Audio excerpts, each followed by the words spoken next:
Selamat datang kepada para peserta bimbingan teknis penerapan SPM sub urusan bencana. Selamat, Anda telah berhasil melalui unit pelatihan 1.1. Ini adalah unit pelatihan 1.2 tentang strategi penerapan SPM sub urusan bencana. Unit pelatihan 1.2 ini ditujukan untuk menjelaskan tahapan penyusunan strategi untuk menerapkan SPM sub urusan bencana. Bapak Ibu sekalian, pelatihan ini juga ditujukan untuk menguraikan pola dasar yang wajib dilaksanakan sebelum menerapkan sub-kegiatan pada SPM sub urusan bencana. Kemudian, pelatihan ini juga ditujukan untuk mengenalkan berbagai alternatif bentuk pola penerapan yang berkembang di daerah. Selanjutnya, unit pelatihan ini juga bertujuan untuk menguraikan unsur-unsur mandat yang mempengaruhi penerapan SPM dan menguraikan dinamika kinerja yang mempengaruhi penerapan SPM. Unit ini juga menjelaskan kemampuan inovasi daerah serta kemampuan efisiensi dalam menerapkan SPM sub urusan bencana. Selain itu, unit ini juga akan menguraikan kekuatan, kelemahan, tantangan, dan ancaman dari penerapan SPM berdasarkan analisa lingkungan yang nantinya Anda kerjakan. Dan terakhir, unit ini akan menjelaskan berbagai pilihan strategi penerapan SPM sub urusan bencana dari beberapa alternatif analisa seperti SWOT, MOS, dan PESTEL. Kita akan mencoba menguraikan analisa strategi dengan menggunakan metode SWOT. Pada unit latihan 1.1 sebelumnya, kita telah diberikan skema untuk strategi penerapan SPM sub urusan bencana, seperti gambar yang Anda lihat saat ini. Pada skema ini terdapat 4 langkah sebelum kita bisa menerapkan SPM. Yang pertama, kita menyusun cetak biru SPM.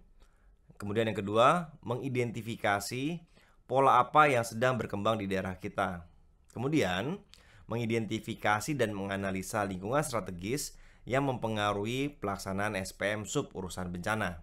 Selanjutnya, kita akan memilih dari berbagai alternatif strategi menjadi satu strategi yang digunakan untuk menerapkan SPM sub urusan bencana. Kita akan membahas satu persatu dari 4 langkah penentuan strategi penerapan SPM sub urusan bencana. Langkah pertama dalam menyusun strategi untuk penerapan SPM sub urusan bencana adalah menyusun cetak biru. Bapak Ibu sekalian, kita akan melihat cetak biru untuk penerapan SPM sub urusan bencana. Cetak biru penerapan SPM sub urusan bencana telah kita paparkan pada unit pelatihan 1.1. Pada unit latihan 1.2, kita hanya akan mengingat kembali apa yang telah Bapak Ibu dapatkan pada unit latihan sebelumnya. Seperti yang telah kita ketahui bersama, cetak biru adalah alat atau perangkat untuk menggambarkan kerangka pikir daerah Anda dalam memberikan layanan kepada warga negara untuk mengurangi risiko dan mengantisipasi bencana. Terdapat 7 elemen cetak biru yang juga telah Bapak Ibu ketahui sebelumnya, yaitu elemen risiko, elemen kajian dan pendataan, elemen target periodik, elemen perencanaan penganggaran, elemen dukungan pengelolaan, elemen realisasi, dan terakhir elemen evaluasi kinerja. Pada kanvas cetak biru, kita dapat melihat bahwa risiko menjadi pusat dari seluruh kerangka pikir kita dalam menerapkan SPM sub urusan bencana. Elemen risiko dimulai dari proses identifikasi risiko bencana sebagai mandat dasar untuk menerapkan sekaligus mengevaluasi kepuasan warga negara atas penerapan SPM pada suatu daerah. Pada loop perencanaan, terdapat elemen kajian pendataan untuk mengumpulkan dan memanfaatkan data. Kemudian, elemen target periodik untuk menyusun target kerja tahunan, dan elemen perencanaan penganggaran. Dari loop perencanaan yang terletak di sebelah kiri, kita beranjak ke loop realisasi, yang terdiri dari elemen dukungan pengelolaan, elemen realisasi, dan elemen evaluasi kinerja. Kanvas cetak biru apabila kita sinkronkan dengan tahapan 4 penerapan SPM yang ada pada Permendagri 101 tahun 2018 akan menjadi seperti yang terlihat pada diagram berikut.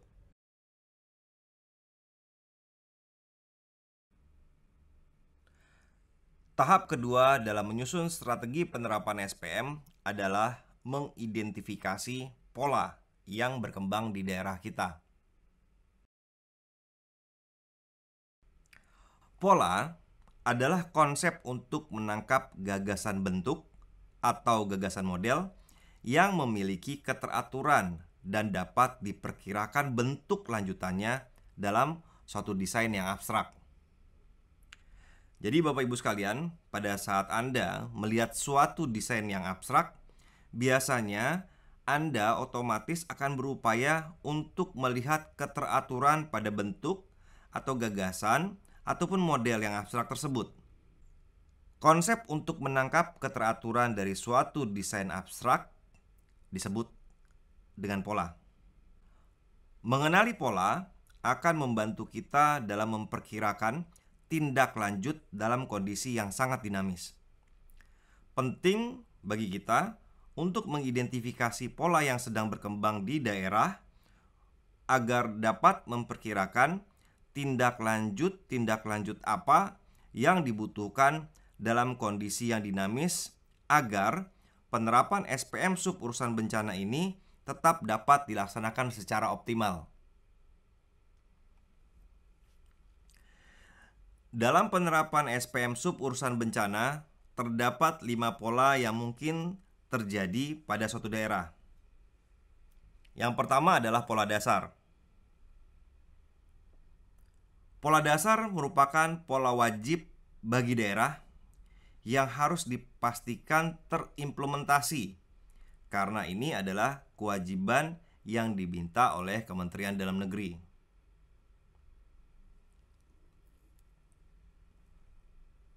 Kemudian yang kedua adalah pola linear.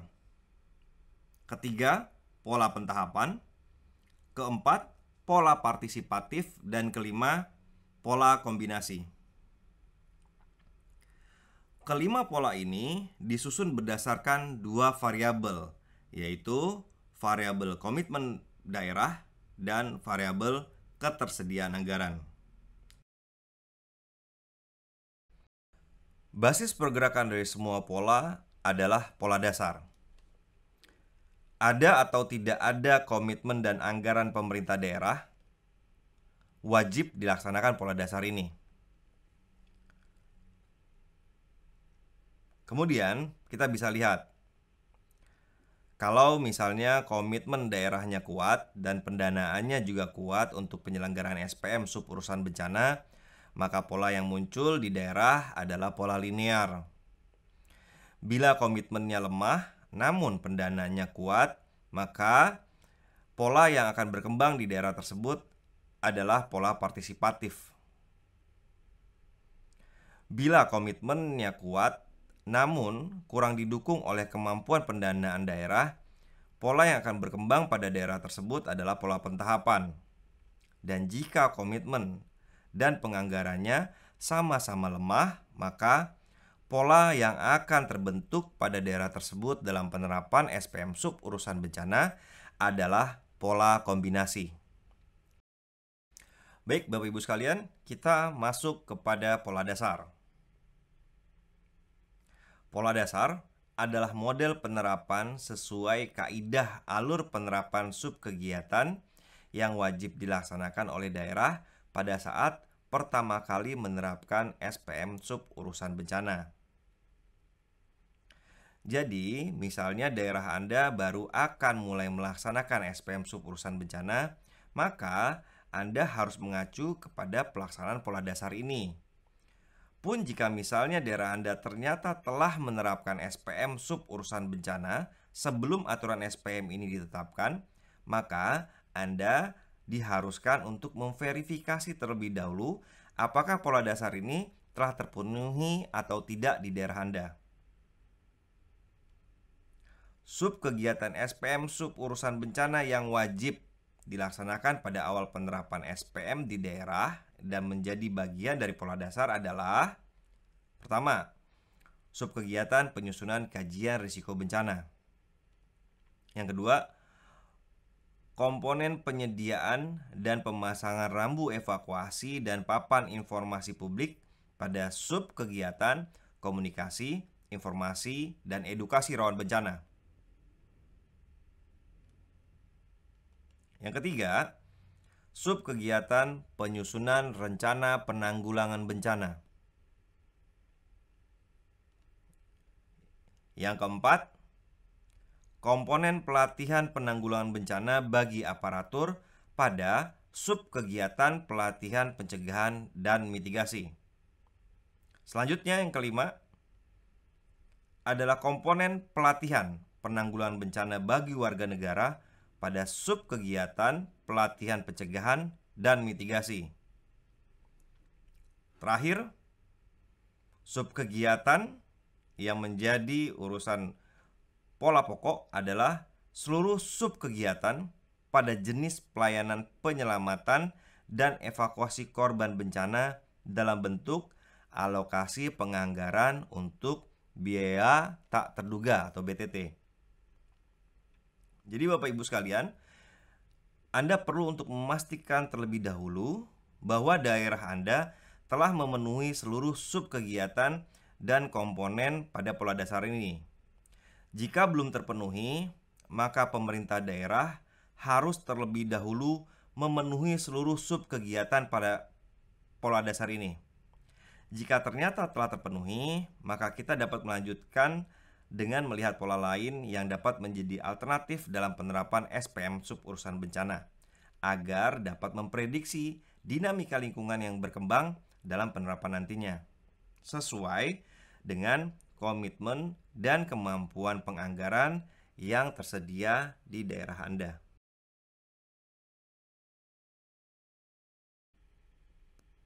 Pola selanjutnya adalah pola linear. Pola linear adalah pola yang diperuntukkan bagi daerah yang memiliki kondisi ideal, di mana kemampuan pendanaannya dan komitmen pemerintah, khususnya komitmen kepada daerahnya, kuat.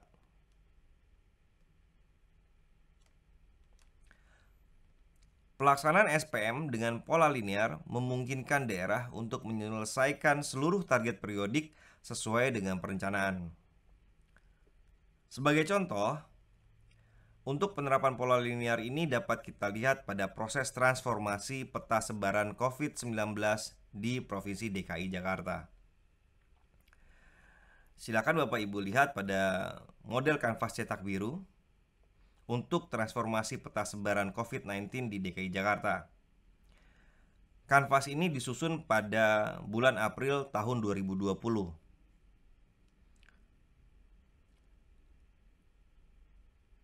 Pertama kali yang harus kita lihat adalah elemen risiko. Harap diingat, kanvas cetak biru disusun dengan menjadikan elemen risiko sebagai pusatnya. Pada bulan April 2020 tersebut, teridentifikasi risiko pertumbuhan pandemi COVID-19 di DKI yang meningkat. Dari hasil kajian pendataan, secara singkat kita lihat terdapat 474 korban jiwa dalam tempo 1,5 bulan. Kemudian ditetapkanlah target periodiknya dalam bentuk penurunan pasien positif secara signifikan awal Juni 2020 melalui pemisahan yang sehat dan yang sakit pada skala RW. Pemfokusan penganggarannya pada perencanaan penganggaran adalah pada BLT, relawan, dan sumber daya lain pada skala RW. Pengelolaannya didukung oleh gugus tugas COVID-19 DKI. Pada elemen realisasi terlihat bahwa realisasi kegiatan ini dalam bentuk peta risiko skala RW dan distribusi bantuan skala RW serta percepatan new normal aktivitas ekonomi.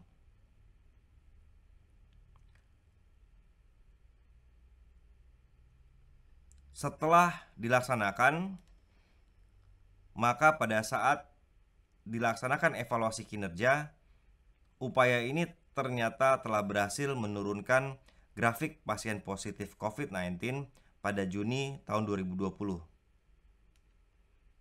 Bapak Ibu sekalian, dari contoh kasus di DKI tersebut, dapat kita lihat bahwa pelaksanaan dukungan pola linear ini didorong oleh kemampuan perencanaan penganggaran dan dukungan pengelolaan dari pemerintah daerah kepada penurunan risiko yang dapat dilihat pada realisasinya. Jadi, kalau misalnya kita lihat pola linear ini akan membentuk garis lurus dari elemen perencanaan penganggaran, risiko, dan dukungan pengelolaan pada kanvas biru kita.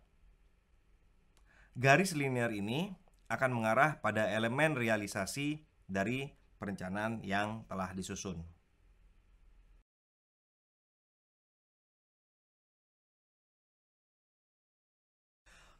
Selanjutnya adalah pola pentahapan. Pola pentahapan adalah model penerapan SPM dengan membagi pelaksanaan suatu subkegiatan menjadi beberapa tahap pelaksanaan. Jadi misalnya ada suatu subkegiatan yang pelaksanaannya membutuhkan anggaran besar, sedangkan daerah Anda sedang mengalami keterbatasan anggaran. Maka subkegiatan tersebut dibagi pelaksanaannya menjadi beberapa tahun anggaran. Pola pentahapan ini bisa dilaksanakan pada saat daerah memiliki komitmen politis yang kuat untuk penerapan SPM suburusan bencana, baik itu di tingkat legislatif maupun eksekutif. Namun, memiliki keterbatasan anggaran untuk melaksanakan SPM secara optimal. Penerapan SPM dengan pola pentahapan ini dapat kita lihat contohnya pada penyusunan kajian risiko bencana di Kabupaten Tanah Datar, Provinsi Sumatera Barat. Sebagaimana kita lihat pada kanvas cetak biru estafet pengkajian risiko bencana Kabupaten Tanah Datar, risiko yang teridentifikasi di Kabupaten Tanah Datar cukup beragam, mulai dari gempa bumi, banjir, longsor, cuaca ekstrim, letusan gunung api, dan sebagainya. Pada elemen kajian dan pendataan, teridentifikasi bahwa kajian risiko bencana yang akan disusun harus melingkupi 14 kecamatan yang ada. Target periodiknya adalah dokumen layanan pokok, karena penyusunan kajian risiko bencana merupakan salah satu layanan pokok pada SPM suburusan bencana. Sedangkan perencanaan penganggarannya dilakukan secara bertahap selama 3 tahun karena keterbatasan anggaran di daerah. Untuk memastikan penganggaran bertahap tersebut dilakukan dukungan pengelolaan yang berfokus pada komitmen kepala daerah, DPRD Kabupaten Tanah Datar, dan pastinya Badan Penanggulangan Bencana Daerah Kabupaten Tanah Datar. Akhirnya, pada tahap realisasi, ternyata kajian risiko bencana direalisasikan pada tahun pertama sebanyak 5 kecamatan. Pada tahun kedua, kajian dilaksanakan untuk 5 kecamatan tambahan, dan pada tahun ketiga sebanyak 4 kecamatan sisanya. Meskipun dalam catatan, pelaksanaan pada tahun ketiga sempat mengalami penundaan karena terjadi refocusing anggaran akibat COVID-19.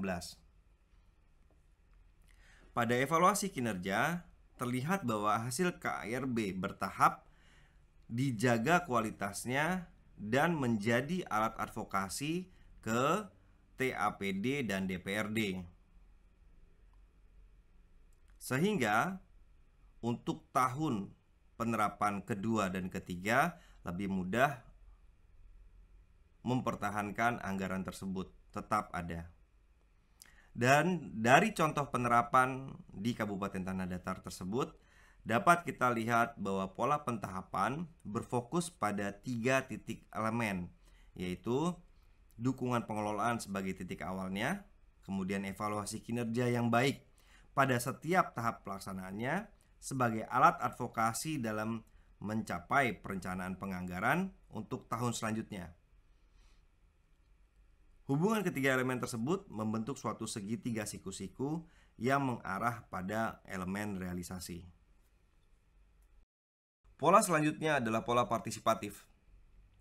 Pola partisipatif adalah alternatif model penerapan SPM yang memberikan kesempatan besar bagi pemangku kepentingan yang berasal dari unsur non-pemerintahan untuk mendorong kebijakan daerah dan berkontribusi dalam upaya penanggulangan bencana di tingkat lokal.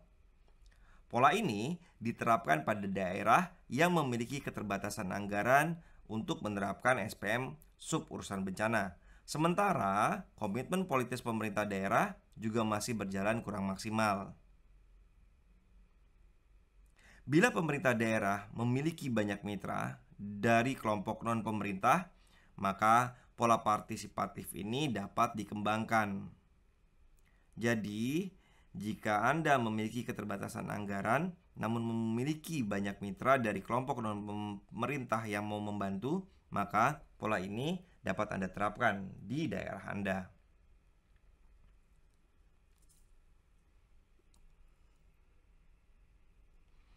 Penerapan pola ini dapat dilihat pada pembuatan SMS Gateway penyebaran peringatan dini untuk erupsi Gunung Sinabung. Kita lihat kanvas modelnya.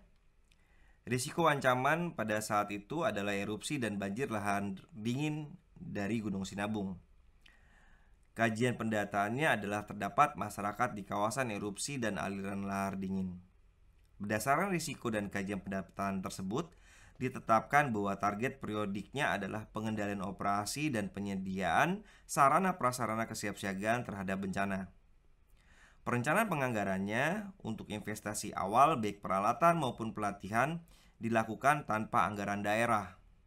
Namun, operasional lanjutannya akan menggunakan anggaran rutin dari daerah. Jadi pada prakteknya, pola partisipatif ini digunakan sebagai pemicu komitmen politis pemerintah daerah, khususnya untuk pimpinannya. Pada pembuatan SMS Gateway penyebaran peringatan dini Gunung Sinabung, dukungan pengelolaannya dilakukan melalui pengelolaan bersama antara BPBD, LPPM, LSM, pemerintah desa, dan masyarakat. SMS Gateway ini direalisasikan untuk 100 nomor ponsel bagi BPBD, camat, pemerintah desa, dan relawan desa yang merupakan tokoh-tokoh kunci dalam proses evakuasi dan penanganan awal erupsi Gunung Api Sinabung.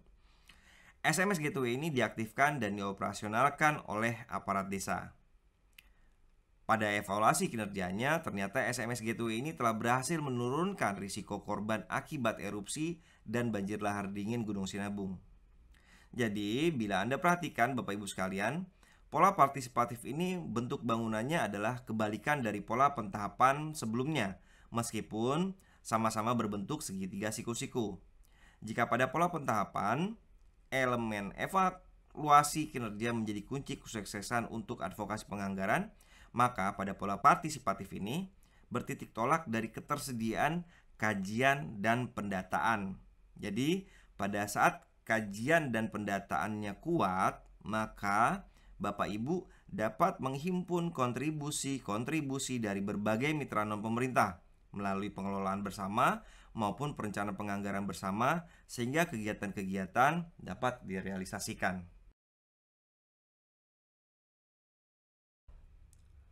Terakhir adalah pola kombinasi.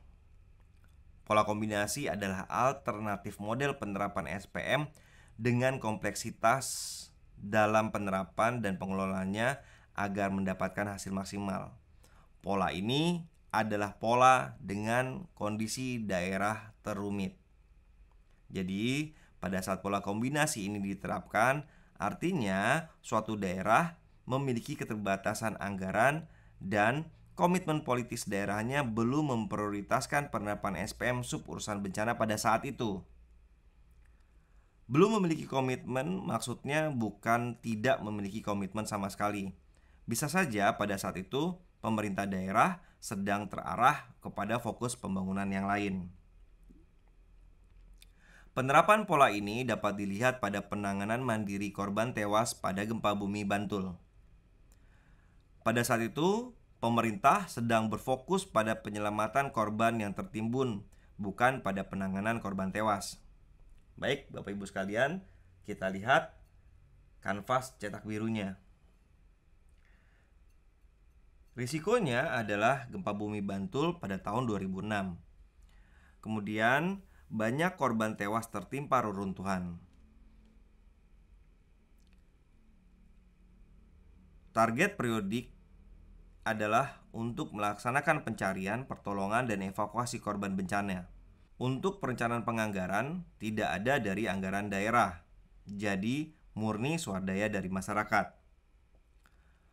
Dukungan pengelolaan berbentuk inisiatif pengelolaan langsung dari masyarakat dan pemerintah desa. Akhirnya, terrealisasi bahwa seluruh korban tewas dapat ditemukan dan dievakuasi dari runtuhan untuk dikebumikan dalam waktu hanya 10 hari. Pada evaluasi kinerja, terlihat bahwa 100% korban tewas berhasil ditemukan dan dikebumikan dalam waktu 10 hari. Bila kita lihat bentuk pola ini pada cetak biru penerapan SPM, semuanya berfokus pada risiko. Semua loop dan elemen bergerak bersama-sama serta butuh inisiatif dari masyarakat dan pemerintah untuk memberikan pemahaman terkait risiko yang sedang terjadi, untuk kemudian bersama-sama melakukan perencanaan dan realisasi. Pola kombinasi ini adalah pola terumit, namun sering dan banyak dijumpai di daerah-daerah di Indonesia. Ini biasanya akan kita jumpai pada daerah-daerah yang baru membentuk BPBD ataupun BPBD-nya masih berkembang dengan perencanaan penganggaran kegiatan yang sangat terbatas untuk penyelenggaraan penanggulangan bencana.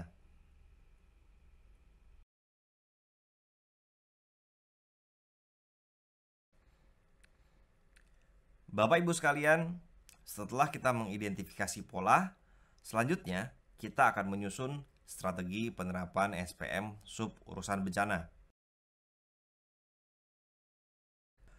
Penyusunan strategi penerapan SPM sub urusan bencana dimulai dari menganalisa lingkungan penerapan SPM sub urusan bencana.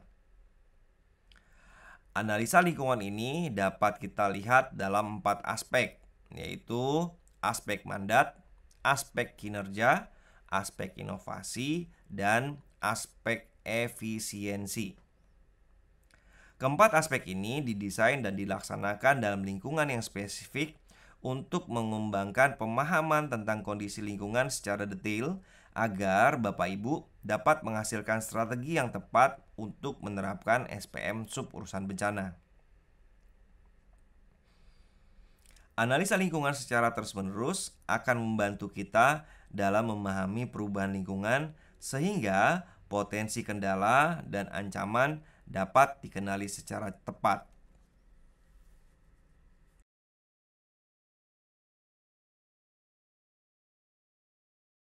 Aspek-aspek dalam analisa lingkungan penerapan SPM sub urusan bencana diturunkan dari cetak biru. Bisa kita lihat Bapak Ibu sekalian, aspek mandat yang di atas itu diturunkan dengan melihat elemen risiko, elemen kajian pendataan, dan elemen dukungan pengelolaan. Kemudian diuraikan dalam bentuk apa saja regulasi nasional dan internasional yang berpengaruh pada pemerintah daerah saat ini. Kemudian komitmen pemerintahannya seperti apa, serta komitmen kepala daerah dalam penerapan SPM sub urusan bencananya bagaimana. Aspek kedua adalah aspek kinerja. Aspek kinerja melihat bagaimana keterhubungan elemen dukungan pengelolaan, realisasi, dan evaluasi kinerja. Aspek kinerja diuraikan dalam bentuk bagaimana mutasi pejabat berpengaruh terhadap penerapan SPM, bagaimana pentingnya pengaruh dari para pemangku kepentingan, dan bagaimana tren masyarakat dan budaya yang berkembang saat ini. Aspek ketiga adalah aspek inovasi. Aspek inovasi akan berfokus pada aspek risiko, elemen evaluasi kinerja, dan perencanaan penganggaran yang dilaksanakan dalam penerapan SPM sub urusan bencana. Yang mempengaruhi aspek inovasi ini seperti tren sosioekonomi, tren teknologi, maupun kearifan lokal yang dapat diinovasikan dalam menerapkan SPM sub urusan bencana. Aspek untuk menganalisa lingkungan strategis yang terakhir adalah aspek efisiensi. Aspek keempat atau aspek efisiensi ini melihat hubungan dan karakter serta kemungkinan perubahan dari dinamika pada elemen kajian pendataan, elemen target periodik, serta elemen perencanaan penganggaran pada kanvas cetak biru kita. Elemen-elemen ini kemudian diterjemahkan menjadi berfokus pada akar masalah sehingga dapat mencapai efisiensi dalam menerapkan SPM sub urusan bencana. Kemudian bagaimana tren kontribusi para pemangku kepentingan serta infrastruktur ekonomi di pusat dan daerah yang mempengaruhi penerapan SPM sub urusan bencana. Keempat aspek tadi perlu secara terus-menerus selalu dipindai untuk memastikan bahwa pada saat penerapan SPM sub urusan bencana, perubahan-perubahan lingkungan strategis dapat diperhatikan untuk kemudian disesuaikan dalam proses penyempurnaan strategi penerapan SPM sub urusan bencana. Kita akan lihat satu persatu dari aspek tersebut. Pertama adalah aspek mandat, Bapak Ibu sekalian, yang terdiri di atas variabel regulasi nasional dan internasional, komitmen pemerintah daerah, serta komitmen kepala daerah. Untuk variabel regulasi nasional dan internasional, pada dasarnya adalah mengenali isu-isu utama yang memicu perubahan regulasi pemerintah pusat dan dampaknya pada daerah. Beberapa pertanyaan kunci yang dapat kita gunakan untuk mengidentifikasi isu regulasi nasional internasional ini adalah: pertama, apa saja isu internasional yang diikuti oleh pemerintah nasional, pemerintah pusat, dan perannya dalam pengurangan risiko bencana. Misalnya, Bapak Ibu harus memahami bahwa terjadi perubahan dari ratifikasi di Indonesia untuk kerangka aksi Hyogo pada awalnya dari tahun 2005 sampai tahun 2015, kemudian diperbarui menjadi kerangka aksi Sendai pada tahun 2015 sampai sekarang, sehingga merubah 22 indikator daerah menjadi 71 indikator ketahanan daerah. Kemudian, apa saja peraturan pusat yang mempengaruhi penerapan SPM? Pertanyaan kunci ketiga yang dapat Anda tanyakan untuk memindai lingkungan strategis di aspek mandat ini adalah: apa saja dampak dari peraturan-peraturan terhadap penyiapan sumber daya dan atau penganggaran di daerah Anda. Variabel kedua pada aspek mandat ini adalah variabel komitmen pemerintah daerah. Variabel ini pada dasarnya adalah bagaimana Anda mengenali seluruh peta politik dan penganggaran daerah, baik di eksekutif maupun legislatif di pusat, dan dampaknya pada daerah.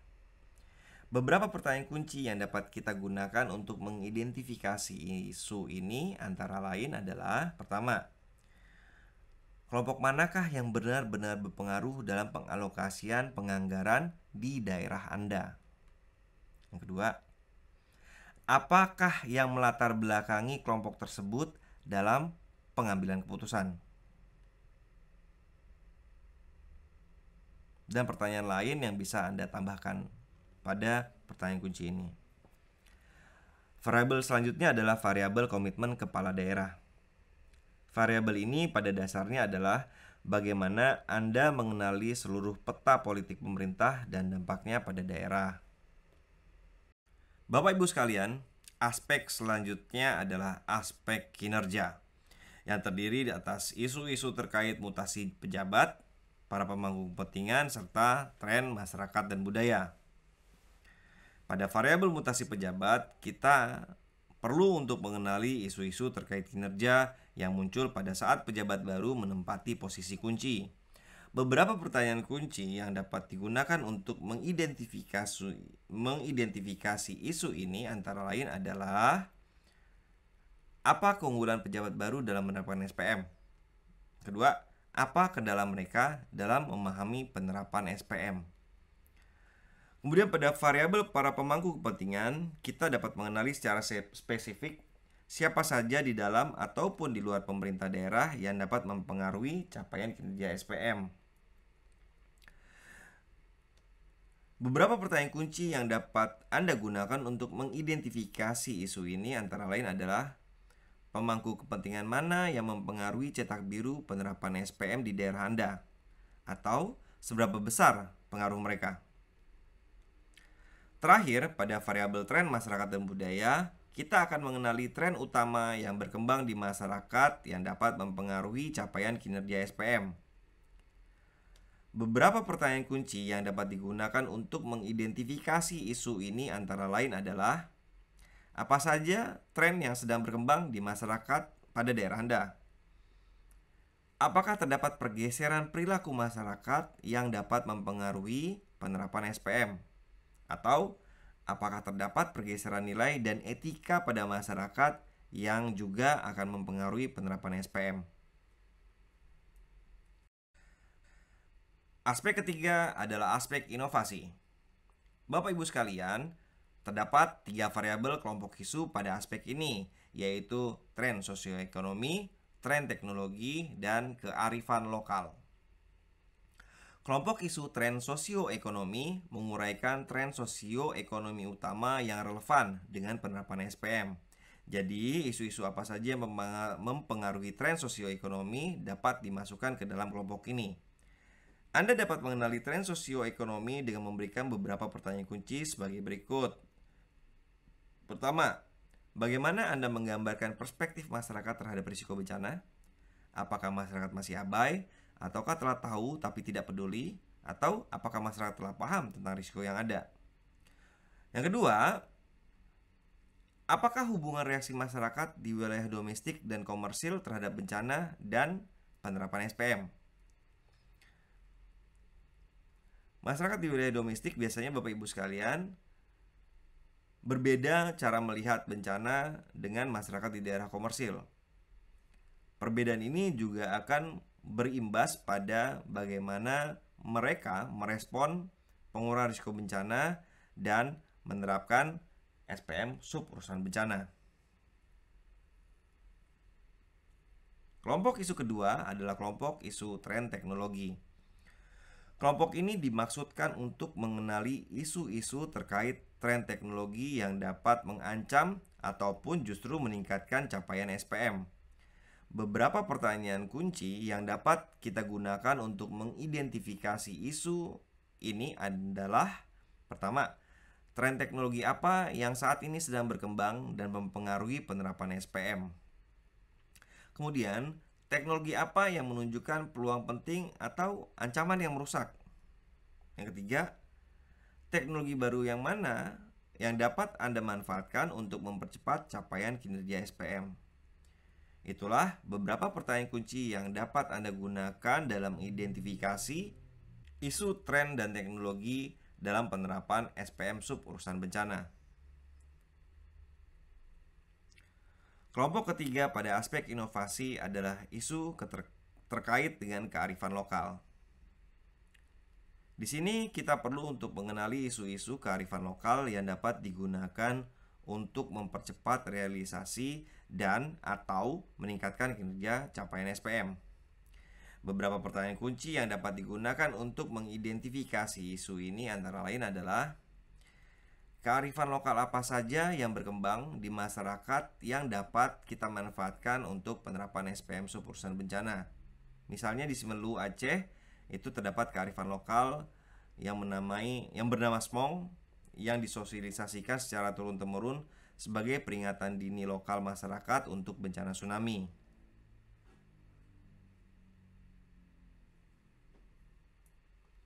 Pertanyaan kunci kedua adalah: dukungan apa yang dapat digunakan untuk meningkatkan skala capaian dari kearifan lokal tersebut?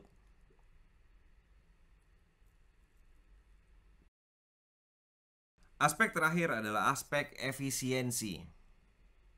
Aspek ini terbagi dalam 3 kelompok isu, yaitu berfokus pada akar masalah, tren kontribusi pemangku kepentingan, serta infrastruktur ekonomi. Kelompok isu fokus pada akar masalah adalah untuk mengidentifikasi isu-isu dengan mengenali penyebab suatu bencana terjadi. Isu-isu ini dapat Anda identifikasi melalui pertanyaan kunci seperti: apa saja akar masalah yang mendatangkan risiko bencana di daerah Anda? Jika misalnya di daerah Anda terdapat risiko bencana banjir, maka Anda perlu menggali apa yang menjadi penyebab risiko tersebut meningkat. Bisa saja karena drainase yang kurang bagus, atau kurangnya daerah resapan, atau mungkin lebih disebabkan karena faktor ekonomi masyarakat. Pertanyaan kunci kedua adalah di mana saja lokasinya. Kemudian pertanyaan lainnya adalah manakah akar masalah yang paling penting dan berdampak pada warga negara untuk segera ditangani. Dengan berfokus pada akar masalah, maka penerapan SPM dapat menjadi lebih efisien karena fokus kepada permasalahan yang penting dan mendesak, serta langsung dihadapkan pada solusi yang dapat dilaksanakan. Kelompok isu kedua adalah tren kontribusi pemangku kepentingan. Tren kontribusi pemangku kepentingan adalah kelompok isu yang memetakan komitmen para pemangku kepentingan dalam mengkontribusikan anggarannya. Kelompok isu ini dapat diidentifikasi melalui beberapa pertanyaan kunci seperti: siapa sajakah pemangku kepentingan yang memiliki pendanaan untuk penerapan SPM di luar pemerintah? Yang kedua, tren kontribusi seperti apa dan konstelasi apa yang sedang berkembang pada donatur saat ini? Yang ketiga, siapakah aktor kunci untuk mewujudkan kerjasama dalam berbagi biaya penerapan SPM? Pada saat Anda telah menjawab pertanyaan kunci tersebut, maka Anda dapat mengetahui pemangku kepentingan mana yang dapat Anda ajak untuk bekerja sama dan membangun jejaring untuk menerapkan SPM sub urusan bencana. Kelompok isu selanjutnya adalah infrastruktur ekonomi. Kelompok isu ini adalah untuk memetakan komitmen penganggaran pusat dan daerah yang bersinggungan dengan penerapan SPM sub urusan bencana. Kelompok isu ini dapat diidentifikasi melalui beberapa pertanyaan kunci seperti: apa kepentingan pemerintah pusat yang dapat difasilitasi oleh pemerintah daerah? Kemudian, apa kontribusi yang dapat Anda manfaatkan dari proses fasilitasi proyek pemerintah pusat untuk kepentingan penerapan SPM? Jadi, jika misalkan ada anggaran pemerintah pusat yang digelontorkan, bagaimana caranya agar Anda dapat menyelipkan kepentingan penerapan SPM pada alokasi anggaran tersebut? Tentu saja dengan cara yang benar.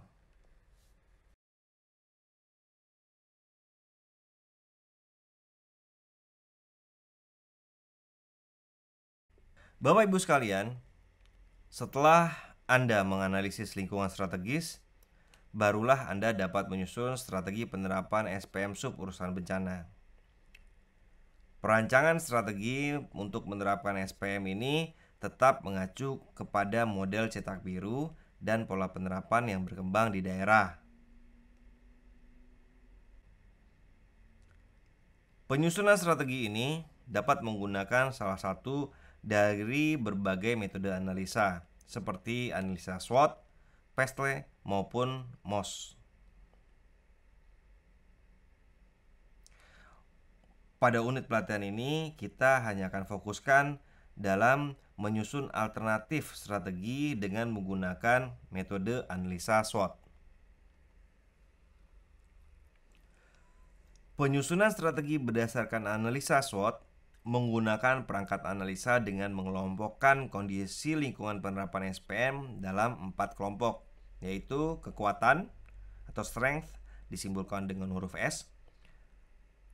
Yang kedua, kelemahan atau weakness disimbolkan dengan huruf W.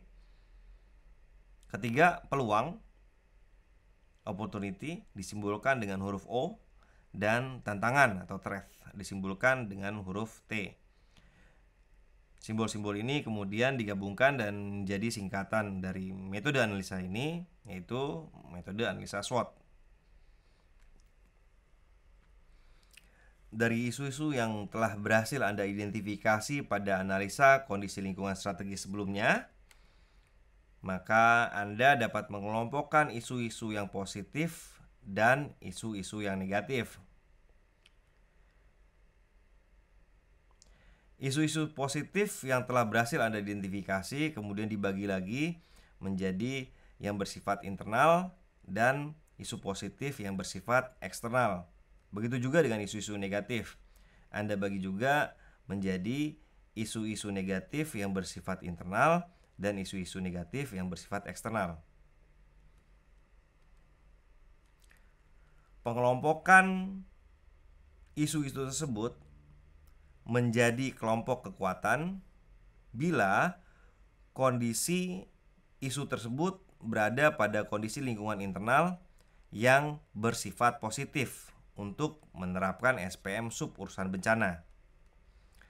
Kelemahan atau weakness merupakan kondisi lingkungan internal yang bernilai negatif untuk penerapan SPM sub urusan bencana. Peluang atau opportunity merupakan kondisi lingkungan eksternal yang bernilai positif untuk penerapan SPM sub urusan bencana. Tantangan atau threat merupakan kondisi lingkungan eksternal yang bernilai negatif untuk penerapan SPM sub urusan bencana.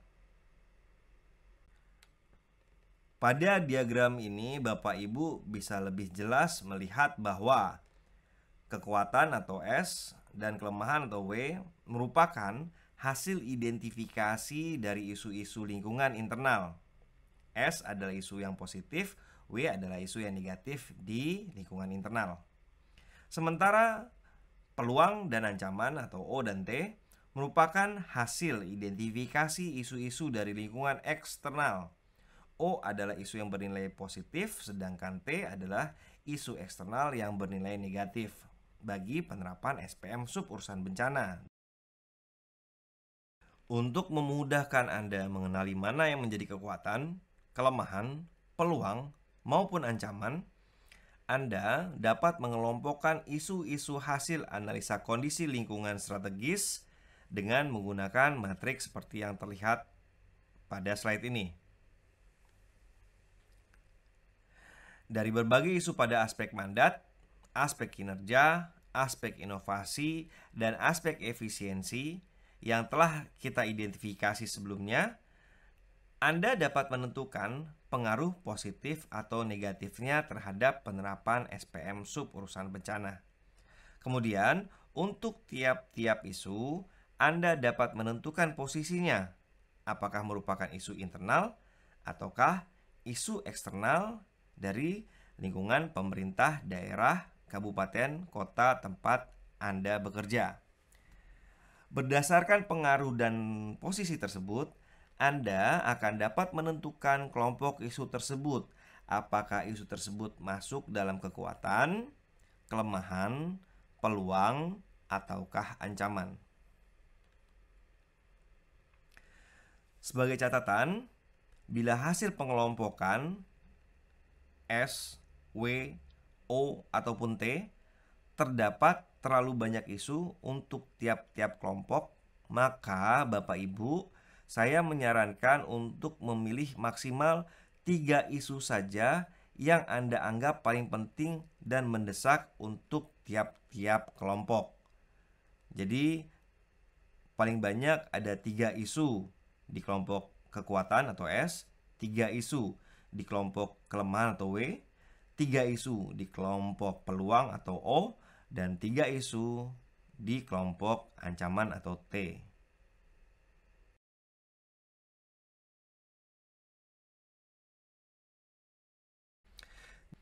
Dari 3 isu terpilih yang Anda anggap penting dan bersifat strategis karena berpengaruh dalam jangka panjang pada tiap-tiap kelompok analisis, baik itu S, W, ataupun O dan T, Anda dapat menganalisanya dengan menggunakan matriks seperti yang Anda dapat lihat pada slide berikut.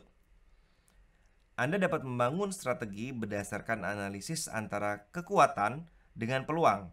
Dengan menjawab pertanyaan kunci, bagaimana caranya Anda menggunakan kekuatan untuk memperoleh peluang?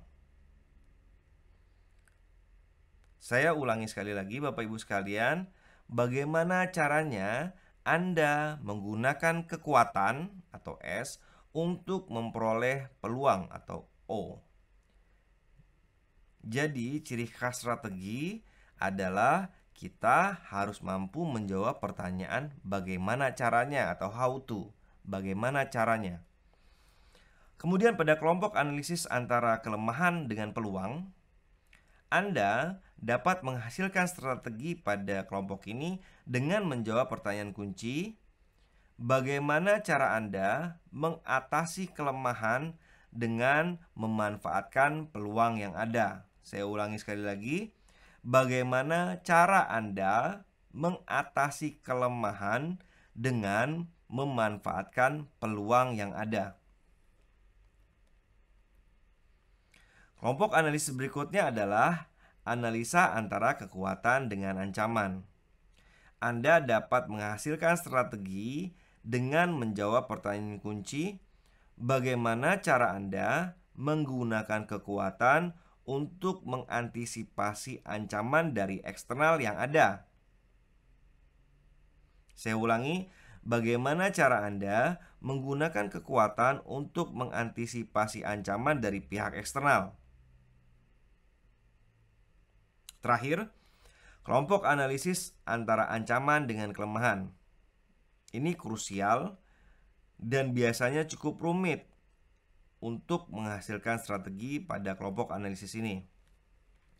Kelompok analisa ini baru dapat menghasilkan strategi jika Anda telah mampu menjawab pertanyaan kunci, bagaimana caranya Anda mengatasi kelemahan sambil sekaligus mengantisipasi ancaman. Saya ulangi, bagaimana caranya Anda dapat mengantisipasi kelemahan sambil sekaligus mengantisipasi ancaman. Jika keempat pertanyaan kunci tersebut mampu Anda jawab, Anda mungkin telah menghasilkan beberapa strategi yang nantinya dapat Anda lihat mana strategi paling penting yang harus segera Anda laksanakan. Pada tahap ini, Anda dapat bertanya dan meminta pendapat orang lain, atau melakukan semacam diskusi terfokus ataupun lokakarya untuk menentukan mana strategi yang paling penting dan perlu segera dilakukan untuk memastikan penerapan SPM sub urusan bencana secara optimal.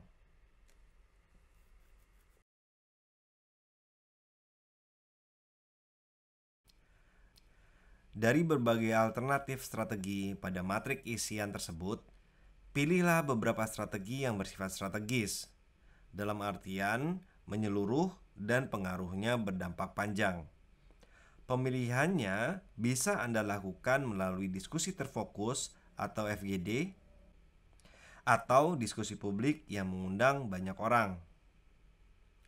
Setelah didapatkan strategi terpilih, strategi tersebut Anda periksa ulang lagi terhadap sasaran yang telah ditetapkan, baik pada elemen target periodik maupun sasaran jangka panjang daerah pada pola penerapan SPM.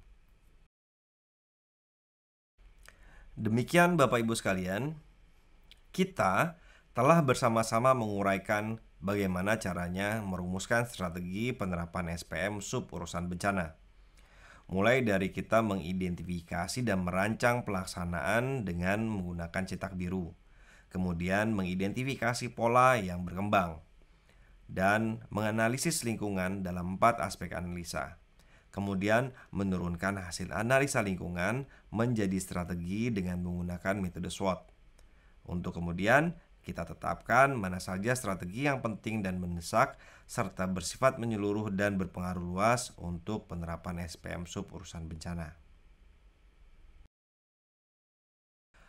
Setelah Anda mengikuti seluruh rangkaian materi di unit pelatihan 1.2, Anda diharapkan dapat pertama memahami rangkaian mekanisme penyusunan strategi untuk menerapkan SPM sub urusan bencana.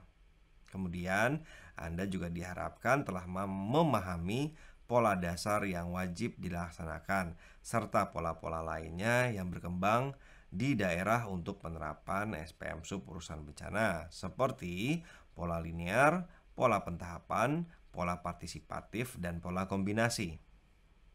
Kemudian, Anda juga diharapkan telah dapat mengidentifikasi unsur-unsur pada elemen aspek mandat, unsur-unsur dinamika kerja, serta kemampuan inovasi daerah dan kemampuan efisiensi daerah dalam penerapan SPM. Selanjutnya, Anda juga telah diharapkan dapat mengidentifikasi kekuatan, kelemahan, tantangan, dan ancaman dari penerapan SPM sub urusan bencana berdasarkan analisa lingkungan dengan melihat pengelompokan isu, baik itu bersifat eksternal ataupun internal, bersifat positif ataupun negatif dari tiap-tiap isu yang telah diidentifikasi pada saat kita melakukan analisa lingkungan menggunakan aspek mandat, kinerja, inovasi, dan efisiensi tadi. Kemudian, diharapkan juga Anda telah mampu memilih strategi yang akan diterapkan berdasarkan analisa SWOT. Selanjutnya, kami akan melakukan seleksi kelulusan untuk unit pelatihan 1.2. Untuk mengkonfirmasi pengetahuan baru yang telah Anda peroleh, silakanlah isi kuis yang telah kami siapkan. Setelah Anda berhasil menyelesaikan kuis unit pelatihan 1.2, kelulusan unit latihan 1.2 juga akan dilihat dari kemampuan Anda untuk menyelesaikan latihan mandiri. Pada latihan mandiri, Anda akan diberikan serangkaian kondisi dan seperangkat formulir yang dibutuhkan untuk Anda dapat menyusun strategi dalam menerapkan SPM sub urusan bencana. Kami berharap Anda dapat menyelesaikan kuis dan latihan mandiri ini dengan baik untuk memungkinkan Anda mengikuti unit pelatihan 1.3. Selamat bekerja. Terima kasih atas perhatian Anda. Kami tunggu Anda pada unit pelatihan 1.3.